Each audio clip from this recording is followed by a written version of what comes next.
Hey guys, Corey here from Sky's the Limit Car Care, and today we're going to be talking about something that's really special and dear to my heart. That is how to take care of your bicycle. Could be your client's bicycle, could be your own bicycle, could be your kids' bicycles, could be a road bike, a tri-bike, or a mountain bike. Whatever it is, you're going to learn how to clean it and how to protect it here today.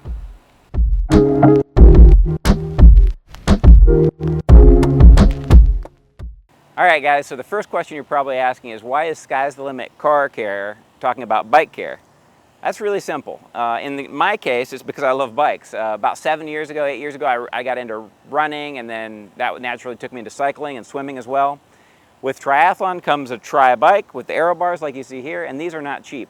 So whether you've got one and you already know what I'm talking about, or you've got clients that you see bikes hanging in their garage, road bikes, tri-bikes, mountain bikes, doesn't matter what kind of bikes they have, this is a really good opportunity for you to offer your client an additional service and more value.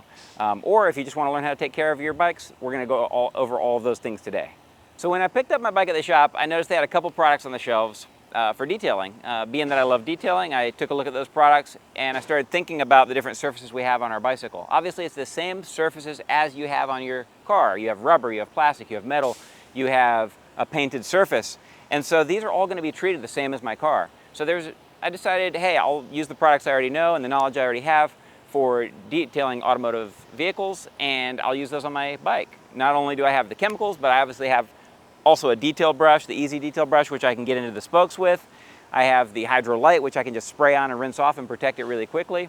And a bunch of other little products that work for everything from the chain to the sprocket to the sunglasses to the helmet and everything in between. So today we're going to show you what those products are and where I use them, and you guys can take it from there. All right, so I've pulled the tools out of my little toolkit there. I went ahead and took the bike computer off. It's waterproof, but why not? You can detail a little better if you get everything out of the way. Next thing I'm going to do is go ahead and just rinse it off. Every bike is different, so you want to be a little familiar with things. This one is, they're all designed for the most part to be waterproof, to be ridden in the rain. So there's not a lot to worry about other than pressing water with a lot of pressure directly up into like a battery port or a charge port. Like right here's my charger for my shifters. So I want to make sure that's closed. Just common sense things like that. But obviously first step, I'm going to rinse it off.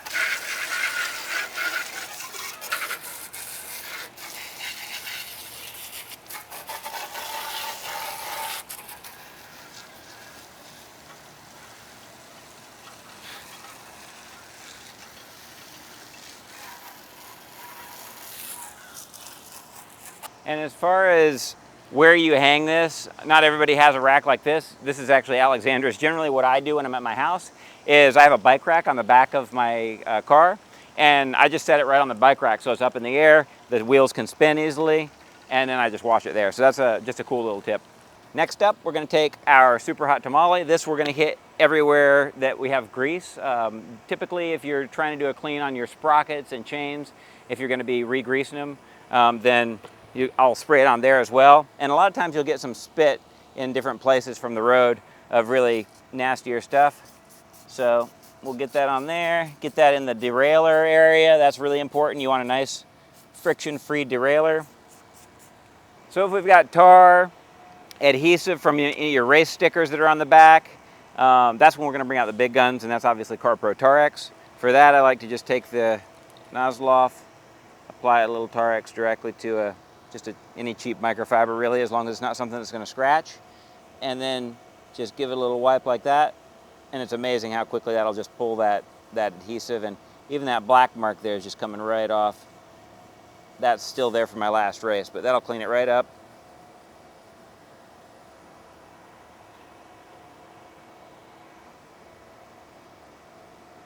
We'll let that work for a minute. Put some over here. And then in these spots where there has some grease that's really gotten dried on, we can spray some in there, or if you can reach it, you could just wipe it with that same towel. So after you have gotten all that off, obviously we want to neutralize that Tarex and everything else too, but we can do that in the same step where we're washing with our mitt. So I've got some Bioworks Natural Auto Soap. We poured that in the bucket earlier. One thing with a bike, you're only going to need like one soak from this mitt. You don't have to keep dipping it. So I only put like a gallon of water in there. That's all you really need. It's just for really one one soak. When I rinse this off, I can dip it right back in there because it's not coming back out.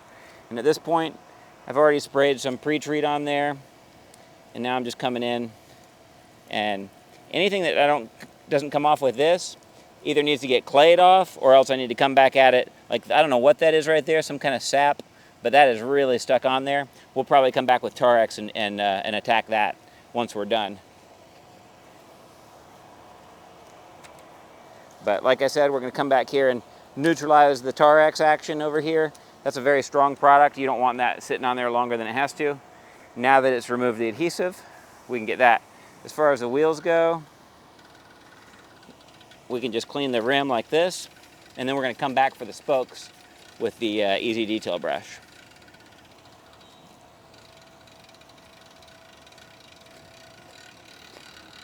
Come back and hit the rest of this body. Might as well get that seat, get into there, get down in here.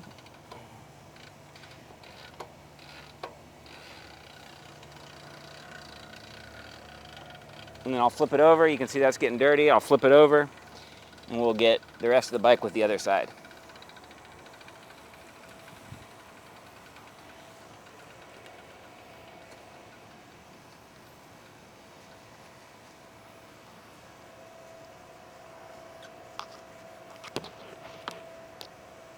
So just like it is with cars, it's important that you don't let everything dry on the surface, especially if it's in the sun, and the sun is starting to hit this spot here. So normally I would go ahead and do the wheels too, but I'm going to rinse this soap off of here since the sun just popped out and hit that spot. And then we'll come back and hit hit all the spokes last.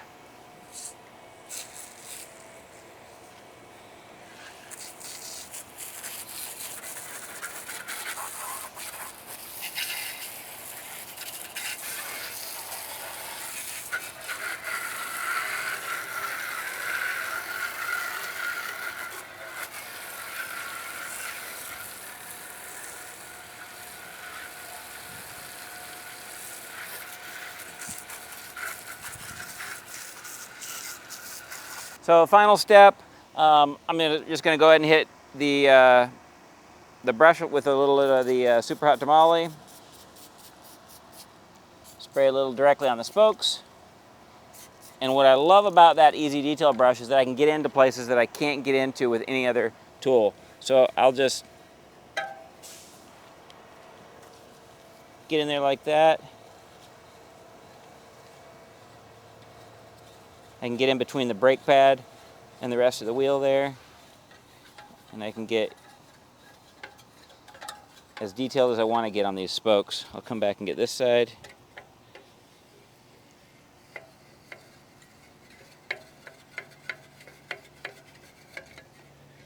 Get the hub. And then, of course, importantly, anywhere that it didn't get, I probably got most of this with that Incredipad.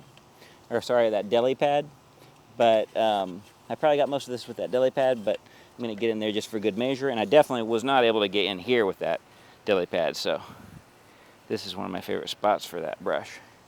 And then, obviously, the rear wheel as well.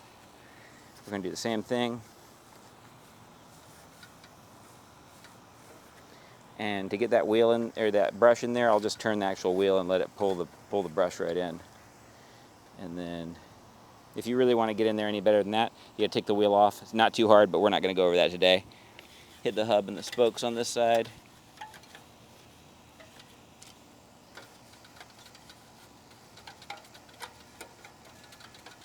We'll just let the chemical do the work, and then we'll rinse these off and be good to go.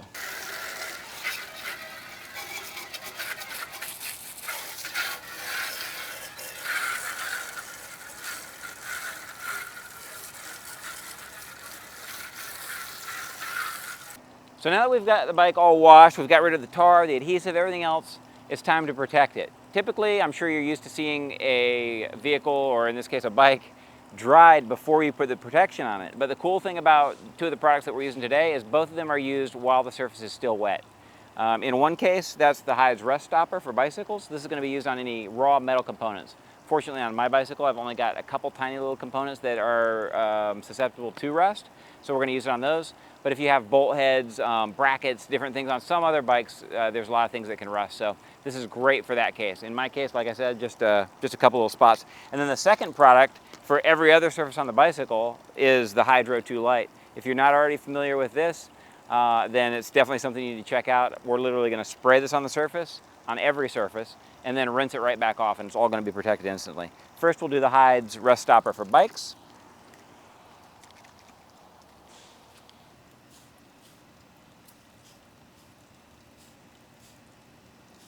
So that's all there is to it. I'm literally just going to spray it on now. I could wipe it back down, but I'm going to blow it all off in a second anyway.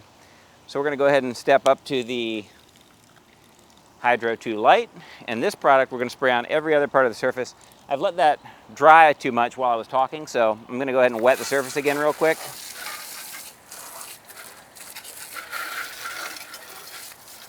And now we're good to go.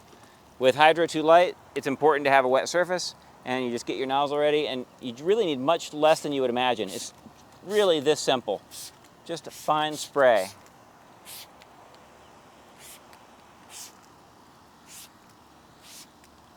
And you don't want to inhale it. I'm purposely standing on this side because the wind is moving that way.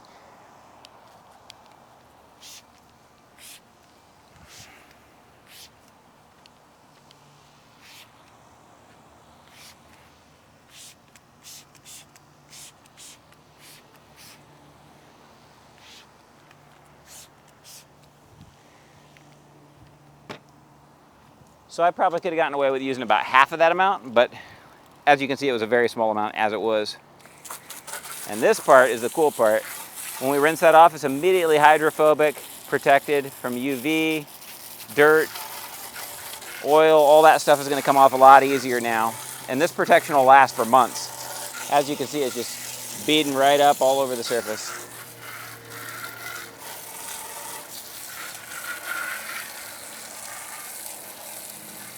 All right, so now we've got the car washed, we've got it protected. It only took less than a minute to actually add the protection, as you saw. And now we're gonna go ahead and dry it off. This part's important. You wanna blow all the water out from all of the little hidden areas. And you can use a sidekick for this. This is what we usually recommend if somebody is asking about their bicycle, but I've got a Metro Master Blaster, so this will knock it out in no time if you already own one.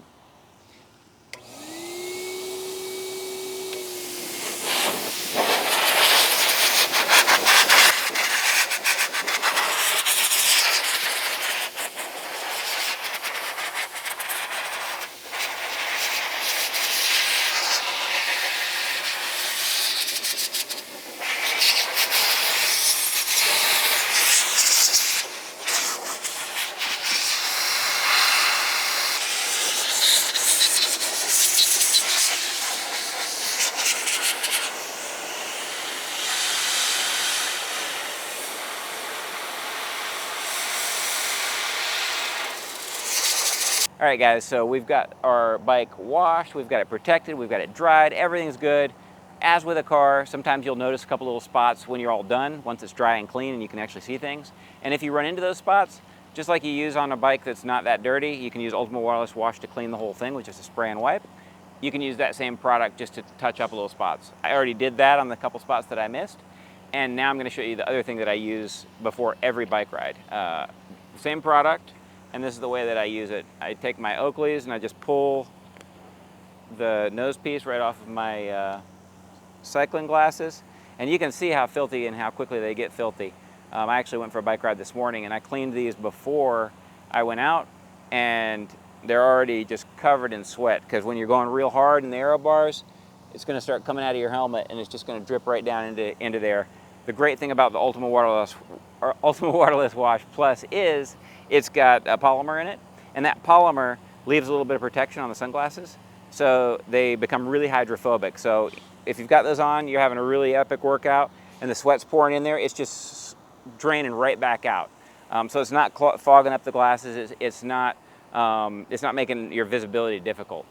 So at the end of the day, or before my next ride usually, because I'm ready to eat by the time I get done with a good bike ride. So at the beginning of my next ride, I'll just take a little bit of this, and it's really, just spray the inside, spray the outside, and then take your Crazy Pile. And the thing I love about Crazy Pile towel, other than the fact that it doesn't scratch anything or lint, it's really absorbent. and it just grabs every little last bit off there without leaving any streaks. So I'll do that, and then I'll flip it to that dry side just to make sure if there's any streaks left. Get that, hold that up to the light. Perfect. So ready to go for the next time, and then you just pop your little nose piece back on there, and you're ready to go. All right, guys, that's pretty much all we've got for you today. I hope you enjoyed the video. If you have any comments or questions, make sure to leave those below. We love the feedback. Let us know how you liked the video. If you haven't done so already, be sure to subscribe. That helps us make more great videos like this for you. And as always, email, phone call, whatever you need, just hit us in either of those places and we'll be sure to help you. Also, make sure to leave a comment thanking Josh for his patience standing in the sun behind that camera all day today. All right, guys, we'll see you next time.